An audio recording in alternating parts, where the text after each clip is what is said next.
Hello skill B users. आप सभी के लिए स्किल बी एक और न्यू जॉब पोस्टिंग की अपडेट लेकर के आया है। Blue horizon technical services company की तरफ से वैकेंसीज रखी गई हैं।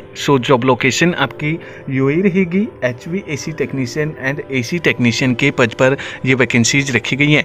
अर्जेंट रिक्रूटमेंट रखी गई हैं डायरेक्ट कंपनी की तरफ से। AC टेक्नीशियंस के पद के लिए नंबर ऑफ 5 पद यहाँ पर रखे गए हैं। एंड सैलरी डिटेल के बारे में बात करें तो 2700 से 3000 AD आपको पर मंथ पे स्किल दिया जाएगा। इसी के साथ में आपको कंपनी की तरफ से अकोमोडेशन और ट्रांसपोर्टेशन प्रोवाइड करवाया जाएगा। इंटरेस्टेड कैंडिडेट अगर इस भर्ती से आपका प्रोफाइल मैच करता है तो आप इस भर्ती के लिए डायरेक्ट कॉल बटन पर क्लिक करके अप्लाई कर सकते हैं। तो आप इसके लिए किस तरीके से अप्लाई कर पाएंगे, तो आपको डायरेक्ट कॉल बटन पर क्लिक करना है। जैसे ही आप कॉल बटन पर क्लिक करेंगे तो आपके सामने एक मोबाइल नंबर और एक ईमेल आईडी शो होगा। आप उस ईमेल आईडी पर अपना रिज्यूम हमें सबमिट कर सकते हैं।